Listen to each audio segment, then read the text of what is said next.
Selamat pagi adik-adik, apa kabar? Senang berjumpa kembali dalam ibadah hari Minggu Persekutuan Teruna GPIB Horeb. Walaupun secara virtual, semangat kita untuk bersekutu harus tetap ada ya. Nah, kita akan mendengarkan firman Tuhan. Mari sebelumnya kita berdoa mohon bimbingan Roh Kudus. Mari kita berdoa. Terpujilah Engkau Tuhan, dengan sukacita kami merasakan hadirat Tuhan. Terlebih ketika Tuhan kumpulkan kami dalam Persekutuan Teruna ibadah hari Minggu GPIB Horeb. Biarlah semua adik-adik layan bersama kakak layan dan kami semua yang ambil bagian dalam ibadah ini. Tuhan perkenankan kami, sehingga roh Tuhan ada pada kami. Dan dengan roh Tuhan itu memberikan pengertian dan perenungan akan kebenaran firman-Mu yang dengan kasih Tuhan, adik-adik dan kami semua menjalankannya demi hormat kemuliaan bagi nama Tuhan. Jangkau kami dengan kuat kuasa-Mu Tuhan. Di dalam nama Yesus kami berdoa dan bersyukur. Amin. Baik, mari kita buka firman Tuhan yang terambil dari Amsal 3 ayat yang ke-13 sampai 20. Kita membaca secara bersama-sama Amsal 3 ayat 13 sampai ke-20. Demikian firman Tuhan. Berbahagialah orang yang mendapat hikmat, orang yang memperoleh kepandaian, karena keuntungannya melebihi keuntungan perak, dan hasilnya melebihi emas. Ia lebih berharga daripada permata, apapun yang kau inginkan tidak dapat menyamainya. Umur panjang ada di tangan kanannya, di tangan kirinya kekayaan dan kehormatan. Jalannya adalah jalan penuh bahagia, segala jalannya sejahtera semata-mata. Ia menjadi pohon kehidupan bagi orang yang memegangnya. Siapa yang berpegang padanya akan disebut berbahagia. Dengan hikmat Tuhan telah meletakkan dasar bumi. Dengan pengertian ditetapkannya langit. Dengan pengetahuannya air samudra raya berpencaran dan awan menitikan embun. Demikianlah sabda Kristus, terpujilah Tuhan. Haleluya. Haleluya, haleluya, haleluya. Adik-adik yang terkasih di dalam Kristus, adik-adik pasti punya cita-cita dalam hidupnya. Ayo, apa saja cita-citanya? Mungkin ada yang mau jadi dokter, jadi insinyur atau sarjana teknik, jadi orang IT gitu ya.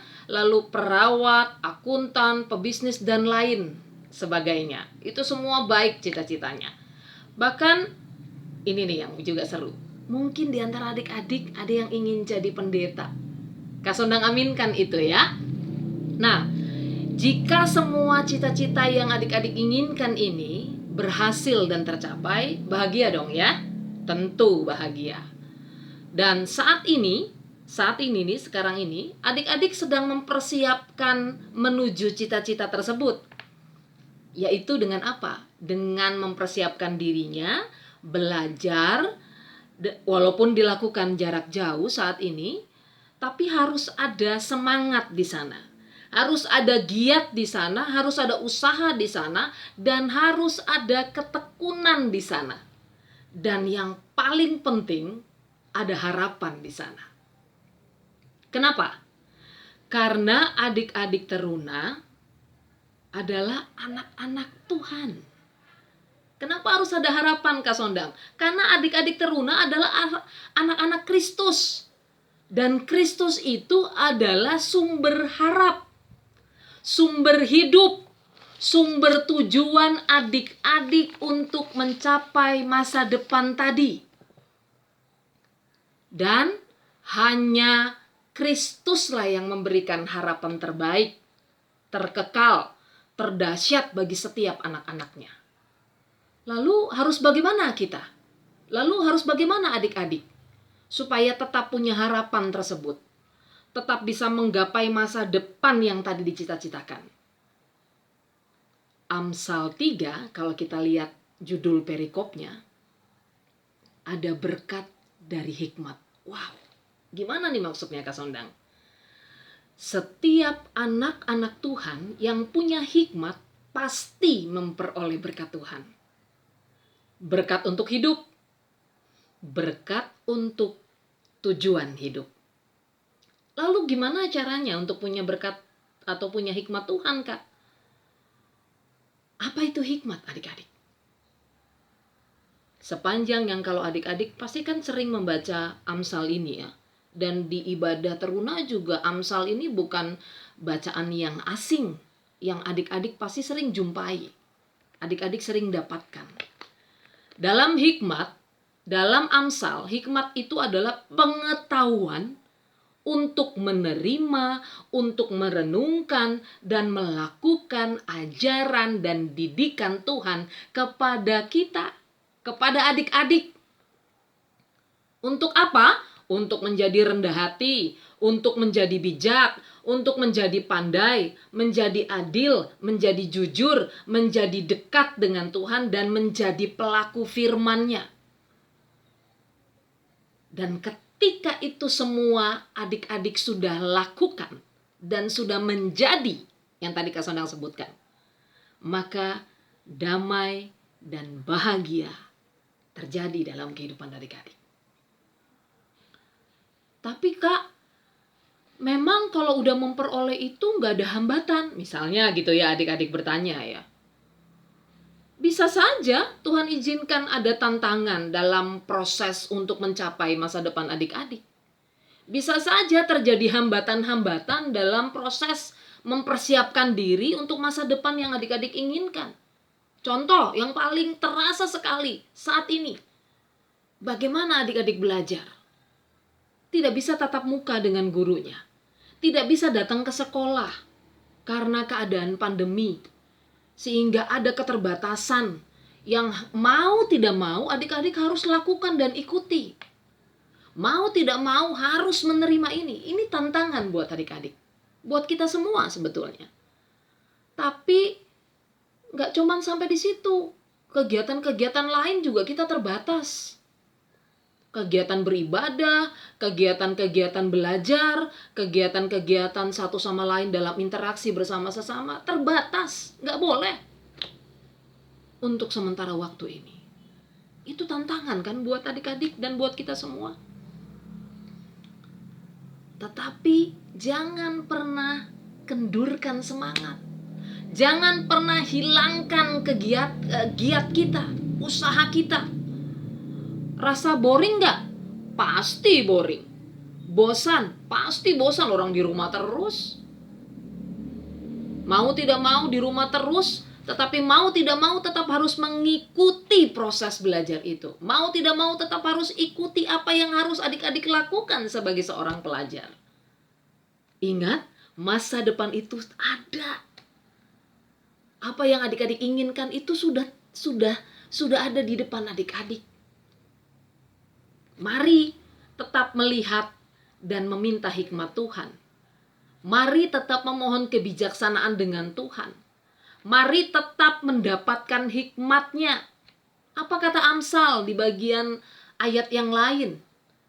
Dalam pasal 1 dikatakan, takut akan Tuhan adalah permulaan pengetahuan. Tuhan memberikan pengajaran bagi setiap orang, bagi setiap adik-adik, bagi setiap anak-anak yang dikasihinya. Berbahagialah orang yang mendapat hikmat Tuhan. Berbahagialah. Ini kata kunci yang baik buat kita semua, khususnya buat adik-adik. Berbahagialah orang yang mendapat hikmat Tuhan. Berbahagialah orang yang mendapatkan kepandaian dari Tuhan. Karena jalan hidup setiap orang, jalan hidup setiap anak, jalan hidup setiap teruna dan teruni yang mendapatkan hikmat Tuhan adalah mereka yang jalan hidupnya bahagia. Oh, ini janjinya Tuhan nih buat adik-adik dan kita semua. Ini kepastian yang Tuhan berikan buat adik-adik dan kita semua. Karena mereka yang hidupnya di dalam Tuhan akan bahagia, akan sejahtera semata-mata. Gak ada yang lain. Tidak ada yang lain. Hanya dengan hidup berhikmat dari Tuhan. Hanya dari Tuhan. Hanya dengan hidup yang berhikmat dari Tuhan. Sama seperti Raja Salomo. Dia hanya meminta hikmat untuk bisa menjalankan kehidupannya sebagai seorang raja. Kita tahu semua ceritanya adik-adik ya. Bagaimana hikmat Tuhan terjadi atas hidup Salomo. So, kenapa kita tidak lakukan dan minta hal yang sama? Walaupun kita masih anak-anak. Kan aku masih anak-anak, Kak Sondang, gak masalah. Minta hikmat sama Tuhan sama seperti Salomo. Karena hanya dengan hikmat Tuhan, maka kebahagiaan, kesejahteraan semata-mata terjadi dalam kehidupannya. Menjadikan adik-adik apa? Menjadikan adik-adik hidup dengan jiwa yang selalu penuh dengan kesukacitaan. Kehidupan yang ada di dalam pikiran, perasaan, hati, bahkan tubuh adik-adik menjadikan adik-adik hidupnya aman. Aman. Dan tidak akan terjatuh. Sampai tujuan adik-adik mencapai masa depan yang gemilang itu tercapai. Itu kata firman. Jadi kehidupan adik-adik itu penuh dengan rahmat Tuhan, penuh dengan hikmat Tuhan. Luar biasa nggak Tuhan kita? Janjinya Dia, yang takut akan Tuhan akan memperoleh hikmat, yang takut akan Tuhan akan memperoleh pengetahuan, yang takut akan Tuhan akan hidupnya damai dan sejahtera dan bahagia. Luar biasa Tuhan kita. Betul ya adik-adik ya? Kita aminkan itu. Adik-adik yang diberkati Kristus, ketika kita mau mencapai masa depan kita, ketika adik-adik mempersiapkan diri untuk masa depan apapun itu, mari kita yakini, Kasondang yakin adik-adik akan mencapai cita-citanya yang begitu luar biasa karena Tuhan. Karena hanya Tuhanlah sandaran hidup adik-adik. Karena hanya Tuhanlah pedoman hidup adik-adik. Karena hanya Tuhanlah pemilik masa depan adik-adik. Hanya karena Tuhanlah adik-adik punya masa depan yang pasti. Punya masa depan yang sukacita, punya masa depan yang bahagia, punya masa depan yang penuh dengan kasih. Luar biasa Tuhan kita ya adik-adik ya. Jangan ragukan Tuhan kita yang berjanji mau menyatakan hidupnya di dalam tangannya. Hidup adik-adik dimanapun berada, ada dalam tangan Tuhan.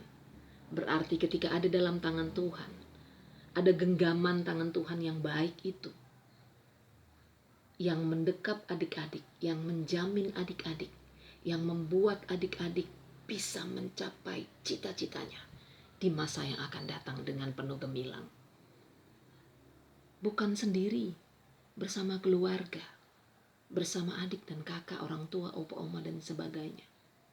Keterbatasan yang kita hadapi sekarang jangan menyulutkan semangat kita untuk selalu dekat dengan Tuhan. Jangan menyulutkan usaha kita untuk terus memperoleh hikmat Tuhan. Jangan kurangi semangat kita punya iman di dalam Tuhan. Mari adik-adik tetap berhikmat dalam Kristus. Mari hidup bersama dalam Kristus, karena Kristus dan bersama Kristus. Karena umur panjang ada di tangan kanan dan di tangan kiri kekayaan dan kehormatan bagi adik-adik dan setiap anak-anak Tuhan. Ada hikmat Tuhan demi masa depan. Pentingnya hikmat Tuhan demi masa depan adik-adik. Jadi adik-adik yang membanggakan Kristus. Jadi adik-adik yang memuliakan Kristus. Berkat kesukacitaan, berkat kekayaan dan kehormatan, berkat damai sejahtera, berkat masa depan bersama keluarga terjadi dalam kehidupan adik-adik. Dan tidak hanya itu, adik-adik dipakai Tuhan untuk juga menyalurkan damai dan sejahtera itu, menyalurkan berkat hikmat itu kepada setiap orang yang adik-adik jumpai dalam kehidupan adik-adik. Tidak akan pernah rugi buat kita semua yang dijuluki anak-anak Tuhan. Berbahagialah setiap mereka yang disebut anak-anak Tuhan. Mari tetap memperoleh berkat Tuhan. Mari tetap mendapatkan hikmat Tuhan dalam kehidupan adik-adik. Dari sekarang sampai selama-lamanya. Terpujilah Kristus. Amin.